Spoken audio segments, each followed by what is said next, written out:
এখন স্বামী নিজের যাকাত তো দিল, বউয়ের যাকাত তো দিল না, হিসাবই করলো না, কিয়ামতের দিনকে জবাব দিবে। যাকাত ফরজ হতে কি লাগে? আপনারা জানেন যে 52 ভরি রূপা বা এর সমপরিমাণ মূল্য। তাহলে 1 ভরি রূপার দাম কত বর্তমান বাজারে? একটা আইডিয়ার ভিত্তিতেই বলেন, আজকের হিসাব লাগবে না, একটা আইডিয়ার ভিত্তিতে 1 ভরি 1 তোলা রূপার দাম কত? হ্যাঁ ধরেন 1200 ধরলাম, 1500 ধরলাম, তো 1500 করে যদি ধরি 52 ভরি রূপার দামটা কিন্তু খুব বেশি হয় না। ওই রকম অলংকার, ওই রকম সম্পদ বাংলাদেশের বহু মহিলা মানুষের আছে।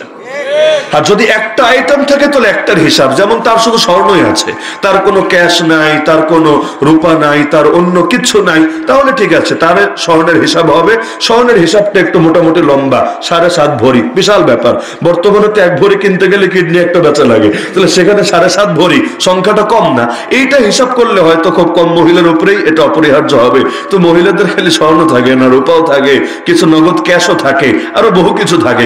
সবগুলো যখন থাকবে আপনারা সর্বনিম্নটা ধরে হিসাব করতে হবে।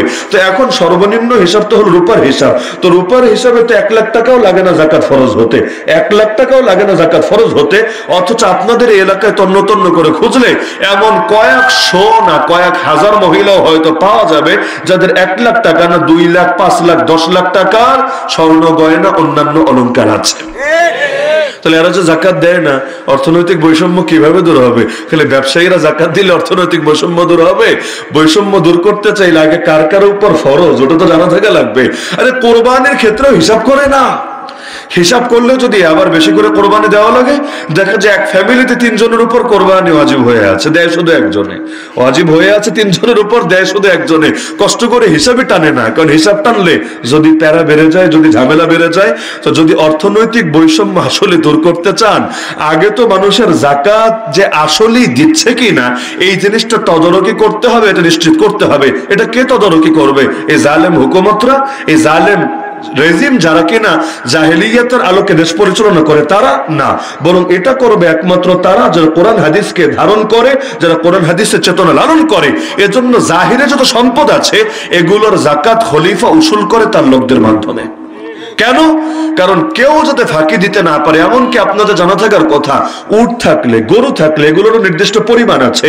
উট থাকুক, গরু থাকুক, ছাগল থাকুক, ওইগুলোর উপরেও যাকাত আসে। আরব জাতির একসময় প্রচুর উট থাকতো, ওই উটের উপর ভিত্তি করে পর্যন্ত যাকাত আসে।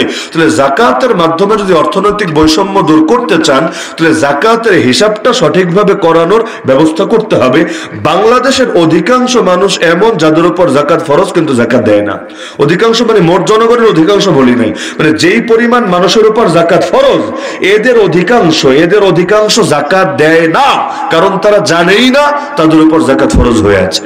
আমার সামনে যারা বসে আছেন আপনাদের ভেতরেও কয়েকশো এমন থাকতে পারেন আপনার উপর যে যাকাত ফরজ হয়ে আছে আপনি জানেনই না। কারণ আপনি যখন সম্পদের মালিক হলেন, নেশাব পরিমাণ সম্পদের মালিক হলেন, ধরেন আজকে যেই কয় তারিখ, আজকে আপনার কাছে নেশাব পরিমাণ সম্পদ আছে। আর নেশাবের হিসাব আগে আমরা দিয়েছি, 52 ভরি রূপার সমপরিমাণ মূল্য।